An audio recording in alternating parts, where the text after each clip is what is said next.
to my buddy Dan this thing. Hold on a second. So I'm having a little hard time. There we go. And Dan is the one who knows all about the cup.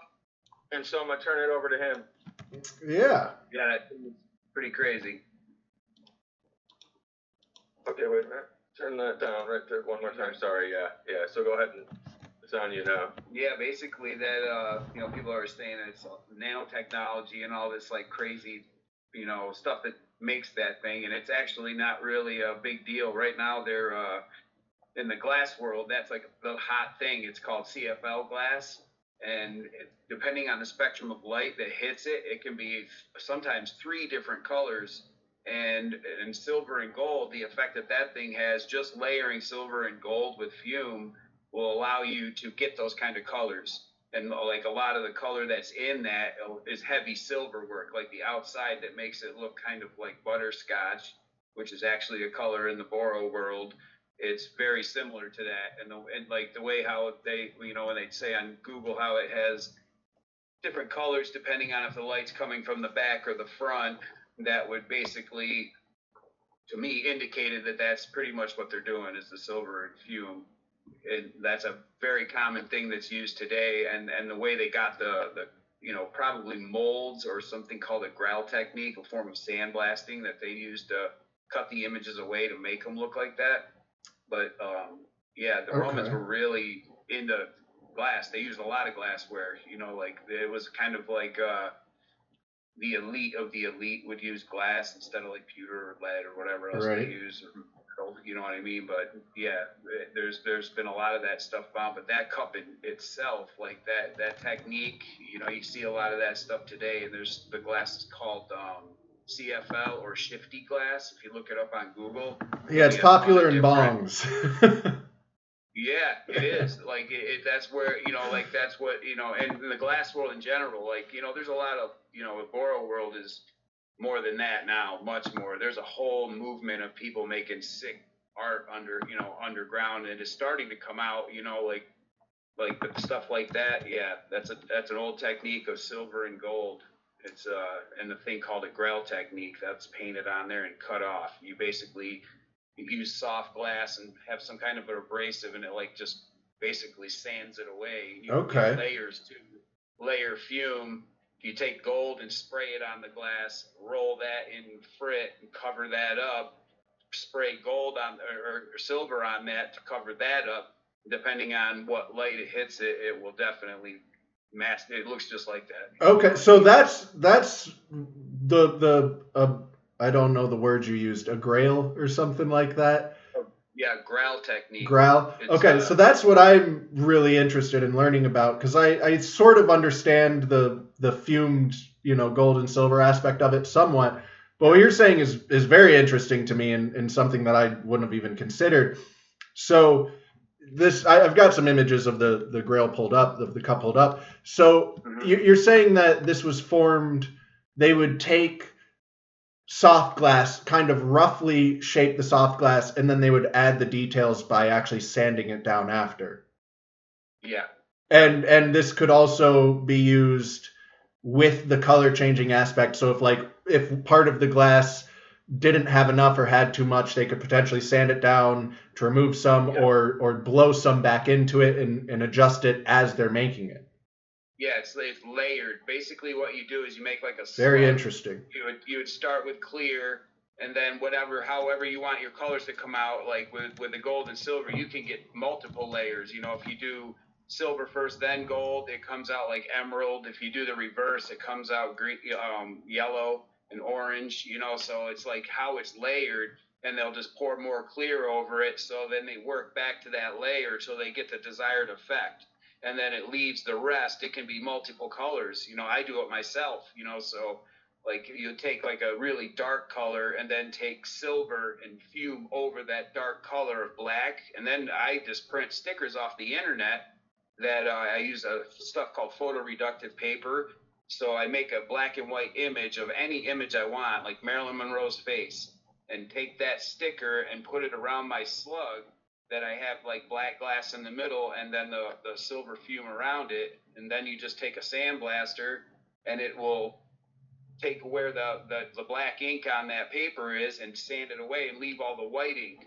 So you can have all these ornate pictures, and if you they make rubber stickers that are thick, so you can do the same effect and cut through multiple layers of glass with them. They make special, like, they kind of look like weird neoprene stickers. You know, they're like foamy. So they bounce the sand off much longer, and it allows them to cut deeper into the glass. There's a guy called Mickelson. You look up Mickelson glass art. He's famous for his gral technique. You get to search that, Mickelson gral technique. And he's got some really next level glass that will kind of look like this, and some of it's like next level. The Romans had a rudimentary, you know, grasp on it. They were doing all kinds of stuff for the technology that they had at the time, you know, but where it's come since this is. So that was another question I had is I'm ignorant of the world of glass blowing, right? I mean, I've seen some really impressive marbles and all kinds of things, but I know very little about it. And so when I was looking at this, you know, I'm like, man, this seems really very impressive. It's extremely detailed. It's very consistent. And then with glass welding, you know, which you see in a lot of bongs, they'll make them piecemeal and then weld them together. And you can see the seam on the glass weld. And that was one thing I noticed here is that I see no seams going on here. Well, because they're using big plugs. There's no seam if you start with a giant piece. You know what I mean? Your seam will be just on your mouthpiece on the top rim and the bottom, which they covered with something, you know, they used as a technique to cover your access points as well. Right. And when you pop the lip of it, that will be all clean with no seam. You know, it just all starts, it depends on the size of the slug you use. I mean, I've seen soft glass shops, they're making vases as big as me. You know, they got 3 people rolling these heavy duty things on a bench, and they're flopping around, you know, 3 foot off the mandrel. And these guys are blowing these mega things. Like, I live right next to Corning, so I've spent, you know, thousands of hours right at Corning watching these guys do this stuff. And, you know, like, that's how you don't see any seams. And it's also an indicator of the skill. Right. Because if you really have skill, like when you look at my glass, you won't see very many seams. I personally pride myself on it, you know, because, like, it takes a lot more to do that. You have to start with much tinier access points. That's how you get the seams to disappear. Instead of taking like 2 large cups and circles and sticking them together, you make the tiniest little, like the size of a straw, and line that up and then work that out. And there's less surface area to actually make a seam, and the glass will just dissipate that, and you won't be able to see that. Okay. It's basic. And like a lot of commercial glass and things, you know, if they're mass producing it, you won't see that. You will see the seams because it's, you know, it doesn't matter to certain things, but in the high-end art world, that does matter. You know, if you look up certain glass blowers, you see some of the, like, that's what the elites are. When you look at something, you can't see a single flaw. All your angles are rounded, where there's no acute angles because glass doesn't like that. You know, it's just it's just basically the crafter's skill, you know, that allows for that stuff to disappear. And for the Romans to do that does take skill. Yeah. You know, like, how many thousands of years old, and these guys have been doing this stuff like that. I mean, it's a beautiful thing no matter when it was made, you know, and the techniques implied are, to me, it's just proof that they were doing next level stuff long ago. And I wonder why there isn't more of this, because it takes, you know, you're not going to come out of the gates making stuff like that. You're going to have a lot of stuff along the way that's going to be not so good until you arrive at that, you know. And it's just always curious why, you know, how they find these random artifacts in random places. And, like, to do that, you have to be throwing it down, you know what I mean? And have a extreme grasp on what you're doing. You know, the thing is actually flawless. It's beautiful. It's layered with silver and 24 karat gold. You can't get that color without 24 karat gold being caught in a flame and sprayed onto the glass, and then it's encapsulated so you keep that pink hue. And then they do the same thing with the silver, encapsulate it, and then they have to work that glass back. Some of that might have been drawn on, some of it could have been gral. Until I, like, hold it, it's hard to tell. But, you know, judging from what I see, like, either way, they're master glass blowers. You know what I mean? The thing is thousands of years old. Like, I just want to know, like, where's the rest of them? Somebody had to make more than one of those. You didn't just like fall out of bed and be like, oh, I'm going to whip this out in a cave. You know what I mean? Like, that was the one-off. I've never done this before since. Right. So, you know what I mean? Because it's next level. Even for today's standards, you know, that's what makes it so unique. It's like even people that are throwing it down in the glass industry look at something like that and they're like, yeah, that's sick. Yeah. Like, so that was actually, and you've somewhat answered it. You've covered one comment I wanted to make and one question I wanted to make, which is, how many people today would be able to create this? Like very, very roughly speaking, is probably a few thousand. Okay, all right. So because there's been, I mean, there's a show on Netflix called Blown Away, where it takes, up and coming glass blowers, then a soft glass, and they're all in a shop. It's a great show. I love watching it because it's, a half-hour episode I can watch here and there, and they have some of these great people doing these huge installations to try and get funding as a prize. You win. Whoever makes it to the end, it's like an elimination kind of glass blowing game, and it gives you get to see these up and coming artists, all the colors in the industry, like what people are doing with the medium. And there's some crazy stuff. Like, if you want to see some beautiful stuff and what's going on in the glass world, that show is like just a perfect little slice. So you don't have to have any grasp of what's going on because they show you. Just you know see what I the mean? cool stuff. It's really good show to watch. There's a couple seasons, but yeah, they let you see what the medium has evolved to. But there's definitely only a few thousand. And there's a handful, and I'm talking, less than 100 that I would consider master glass blowers, like Cesare Toffolo and Emilio Santini, and like there's these Italian lamp workers that are making things that are almost machine perfect by hand. Off complete blow tubes, taking a 4-foot piece of Pyrex, putting it in front of a flame, cutting a piece off, pulling out their own blow tube out of glass, and then manipulating the glass with color, blowing that all down and blowing that into beautiful things. And like Cesare, he does pieces. I saw a piece of his that was 25 different discs that were all put together in a concentric line, and every single one of them was 1 millimeter different from the previous one. Exactly 1 millimeter, and that's all done off hand. And that's done while stretching the glass. Yeah, that's crazy. Even with my limited understanding, I understand that's crazy. Yeah. So the skill that there's not a lot of people that can do it. That's what I mean with that cup. Like somebody had to teach that. That just doesn't happen. Right. That it's master's quality. And that's that was the comment that I was gonna make, was that you see this all the time, but like you have archaeologists building their narrative around this glass with their expertise, which is not in glass blowing. And from what you just shared, it's very obvious they have no idea what they're talking about, because the story that they put forward is essentially that this piece was accidental. They didn't understand the micronization of gold and silver. They didn't understand the ratios. They didn't understand any of that. And part of the reason why is also something you touched on, which is that we don't see this progression of glass working up to this, right? You just kind of find this piece in isolation, which to me isn't too surprising because it's 2,500-year-old glass. Glass breaks, Yeah. But yeah, their claim is, this person who's obviously a master craftsman, like regardless of the color changing aspects, you look at the workmanship that goes into the details of this, and it's, like you said, it's flawless, and so to disrespect that and go, they didn't know what they were doing, this was an accident, this idiot just accidentally mixed in gold and silver at the exact right ratios.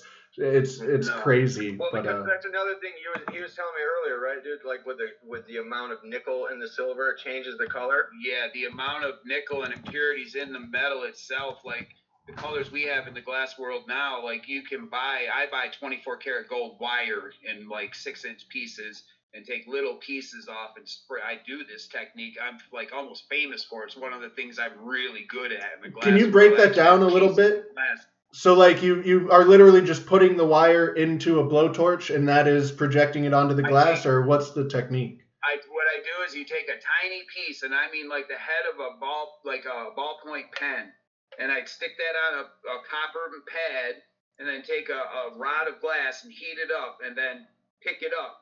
So I have this tiny little dot of glass on the end, and I put a tiny little flame that spits you have to mix the oxygen just right to get it to spray like efficiently. You can get away with it if it's reefing, but if you adjust your flame just right, it just pours like pink smoke over the piece, and you just roll that in the smoke, and wherever that gold touches it, it's encapsulated with 24 karat gold. And then I'll take a clear stick, like a long 4-foot piece of glass that's like 4 mil long, and then draw everything that I want to keep on the glass, or I'll just take that whole piece of tube and slide it in another piece of tube and encase it. The entire thing will be vacuum sealed perfect with that gold or silver or layers or whatever inside of it. It's like, and then we could do that with all kinds of different techniques. You just encapsulate, and pull out, and then blow it out thin, and it changes the color, the dynamics. But yeah, the amount of metal is paramount, because like if it's not 99 fine, it will be like muddy brown, and you can, that's basically it. But it's all the colors in glass come from metals. Every single color is a different amount of something. Red is iron oxide, blue is cobalt oxide. They're like gallium is green, and different percentages. One of my best friends I blew glass with for 20 years now owns a color company, and so I got to learn a lot, hyper amount of how this stuff is done. I've actually pulled color myself with him, and he'd batch color, and I'd help him get it out of the kiln and put for market. You know what I mean? So I get a little peek behind it, and it's interesting because it all starts in this cabinet of just metal powders, like a science experiment, just a couple teaspoons of this, a couple teaspoons of that, and you have these beautiful sparkling green glass off just tiny little flecks of metal. So like for them to say that cup is accidental is insane. It takes so much skill to get those colors to do that. Like right now, it is what's cutting edge in the glass world is the CFL and the shifty glass that is multi-spectrum, depending on what color light. You could turn it on in the kitchen, it's green. So this is something that's still being kind of explored today. Yeah. Okay, correct. so it's not even fully something that has like been implemented for a long time and is fully understood. Like it's still kind of being developed. No way. Wow. Yeah, no way. Wow. Yeah, I've got glow in the dark glass. I've got UV glass that you can shine a black light on it and it turns emerald green, or it's completely clear.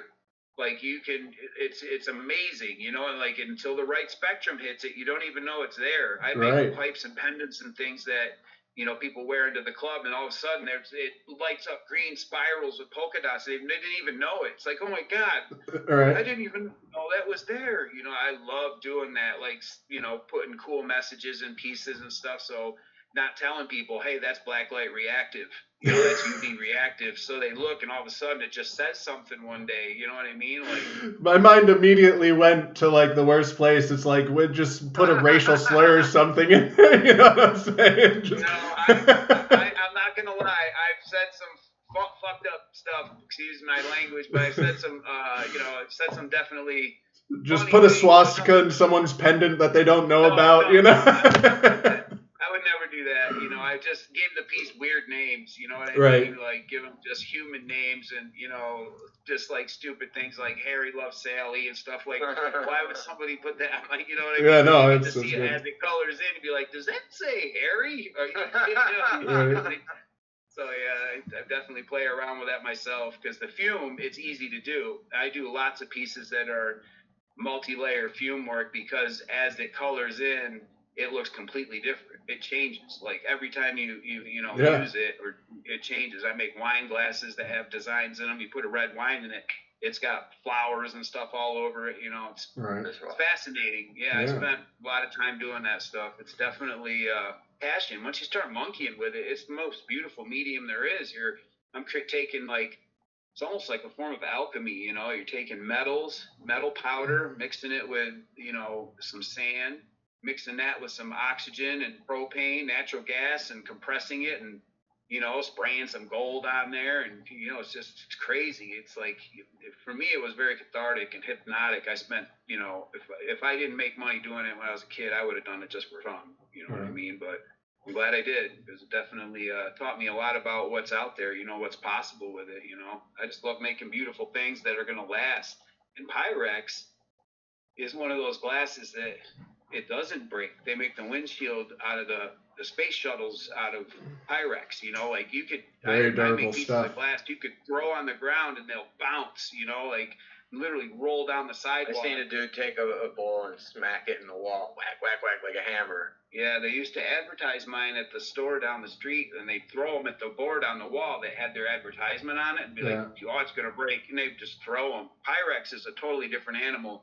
It's like the new Gorilla Glue that they've made, which is like next up from Pyrex, that all these, or Gorilla Glass, that the TV screens and our phones are all made of now. That Gorilla Glass is like the next level of Pyrex. Once that stuff is poured, it is noticeable, man. My old phone had Gorilla Glass and my new phone doesn't, and within like 2 weeks, my new phone had more scratches on it than my old phone that I had for like 8 years. Yep, that stuff is like the new smart glass, like that's definitely that makes sense, because I had a phone and I punched the screen a couple of times and that thing nothing, dude. Took it like a champ, man. I thought the J7 was a tank. There's another kind of glass that they make. They were using in forget what it was for. My partner that makes color was telling me that they have trouble getting rid of it. Like the landfills won't take it because they can't break it down. It's like, so I guess the state of Florida was buying it and putting it in their asphalt to extend the life of the highways, because it's so hard to tough. get rid of. Yeah, it takes like these big industrial machines to break it down just to use it. So they're just like, would that be what they would like make sharpening stones out of? I don't know. Because there's a company that makes glass sharpening stones that blew my marble. Yeah, I forget what it's called, but I know my partner Justin was like, he ordered some to try and batch with it, because when you batch glass, you change the hardness of it depending on the metals and stuff. And he was like, man, that stuff is like alien glass. So, it's like steel. This conversation has been even better than I was hoping for it to be. You've really, really been extremely enlightening. I have one final question. Sure. Which is, you're talking about the gral technique, if I'm saying that correctly, and yes. So you're sanding this stuff down. So when I look at this Lycurgus Cup, it's obviously perfectly polished in its finished state. So Can you tell me how? I mean, is it? I'm assuming basically the same as any other polishing process. You're just going finer and finer grit. No, you get the okay. image that you want, and then you punny that sucker up and put it in the flame. You just heat it up for a few seconds. Boom, fire polish done. Wow. The entire thing heats up, glowing red, and every single molecule in it is all in order. I'm glad I asked. Yeah, that's how like if you have a piece of glass that matters to you, you should put it in a kiln every couple of years, because it makes refreshes the molecules go back to what they're supposed to be. Gotcha. Every cup you could bang it with a quarter 10 times and you'll never know, and then you'll bang it like the last time, the whole thing will explode because the pieces were actually like this. Just rejuvenate your piece with some fire. Yeah, and when you do that technique, it is very stressful on the piece. So they definitely had to refire that to get rid of all those marks and get rid of whatever they used to carve it away, sandblasting or some kind of tool, chisel, anything like that, because there's a couple different techniques. There's acid dipping also, depending on the hardness of the glass. There's acid etching that you do the same thing as the stickers, but you paint it on with a rosin, and then you dip it in acid, and it eats all that glass away relatively easy, and then they neutralize it, and boom, it's another way that can be done aside from the gral technique. So, fantastic info. You've answered everything I was wondering about and more. So I guess just related, like I'm looking at an image of the glass right now. I'm looking at the guy's beard. Yeah. There's some pretty fine details in the beard. So what you're seeing in this glass is fully explainable by the techniques that you just described. Like that level of detail works, right? Yep. Okay. Yeah. All right. Well, You have that. You've answered every question I had about this glass, and man, I hope everyone else enjoyed this as much as I did, because that is extremely informative. I did not understand how this thing was made. I did have the suspicion that it was probably a couple hundred or a couple thousand people that would be capable of doing this today, which you confirmed, but everything else I was way off base on, and you cleared it right up for me, so I really appreciate that. And that this thing is even more impressive now, I think, than I originally thought. Yeah, Man, absolutely. Yeah. It's not by chance. It's not a one-off. It just happened to be maybe imported from a place that we don't know about, like who knows where that came from, like it was found in one place, but where did it come from? I will say the imagery does look rather Roman, but yes, Sure. I who knows where the technique came from? Yeah. Yep.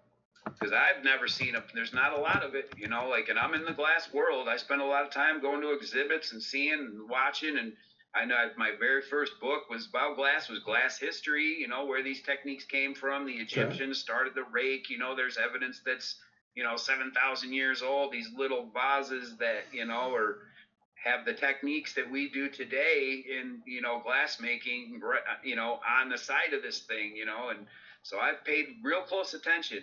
That thing is definitely, it takes extreme skill to manufacture or make that, and it definitely didn't happen overnight, and it's definitely not a one-off. And like you were saying, those same kind of techniques of adding these metallics is still something being developed today. So the fact that they had figured it out, at least to the extent that they produced this over 2,000 years ago, that is quite remarkable. Yeah, they definitely had a comprehensive knowledge of the metals and the layering. Like, it's not an accident they used gold. Right. Why did they choose gold? And I believe the analysis was gold and silver, which is what you were saying. So yeah, it's just like you're understanding a very complex system, multiple metals and how they're interacting with each other. Like, this is really some complex stuff.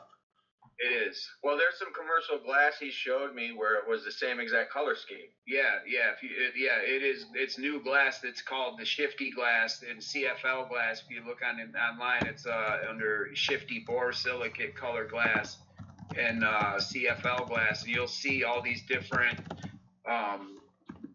examples of the color that you can buy. And some of them, the one like I think it's called experimental number 31. It is those colors, you know what I mean? Like, it's literally pink and green and beige, like that change depending on the spectrum of light. You shine a flashlight on it, it's going to be orange. If you shine a compact fluorescent on it, it's going to be pink or a clear, and some of them are blue, green, yellow, all the same color. You look, depending on the light bulb in the room, the glass is going to be completely different. Right. That's what's going on with those techniques right now. Is like the CFL is the big game. The pound of that glass is like $110. Okay. Yeah, that's pricey. So yeah, but the people that are using it are making things, and there are a few thousand. It's high end stuff. It's real elite. When you see it, it's very evident. Like, wow, that's something. I got very slightly into the marble art world a while back, and yeah, it is really mind blowing what these people are doing with glass, and to see what's still unachievable for so many people today being produced, like I said, over 2,000 years ago. It's even more mind blowing. So. Oh yeah, they were throwing it down. No doubt about it. Whoever made that cup, they were throwing it down. Of all the things I've looked at, it's one of the most standout pieces of expert craftsmanship that from the ancient world. There's so many impressive things from the ancient world, but this is one of the things that I look at and I'm like, this seems like a step above even these other things. It definitely is. Given the color, the sculpting, and anatomy, to get anatomy right in glass it's challenging. Like, to get body proportions right, like, you can't manipulate glass over and over. You get like one or two shots, if that. Depending on what glass you're using, you blow it out and it's not right, you break it off. You know what I mean? Yeah. Like, So to get that to be, you know, like that, there's so many like so many world, variables, like, and all of them are yeah. just perfect in this piece.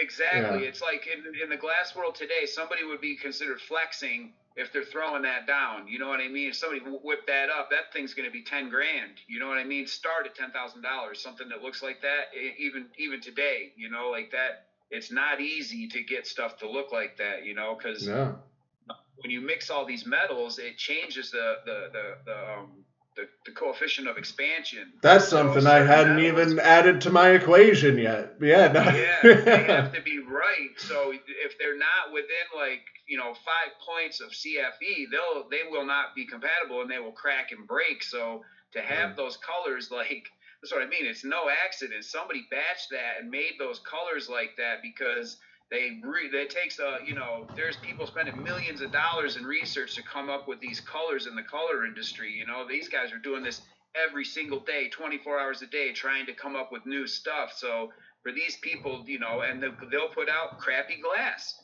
You know, it's got seeds in it, bubbles in it, like because this metal didn't agree with this metal, and it looks cool, but if you heat it up, it cracks, and you're like, there's all this stuff that can happen. So yeah, that thing is like, it's definitely frustrating for me to read the Google, you know, what they say about it, because it's so like, I'm just like, oh. This is welcome to my world. This is that's the entire world I live in, is just frustration in every single thing I read. I'm right with you. It was when you were talking about the archaeologist and the laws and stuff. It's like, it's a shame. Like it's literally tyranny what they're trying to do. Why why bother? You know, like the truth is going to come out eventually. You're not going to be able to hide this stuff forever, you know? Like, well, they're doing a decent job. And I like I said, you know, I don't think it's necessarily a coincidence, the timing of this law, because the truth is starting to come out. You see people finally getting interested in this in a big way.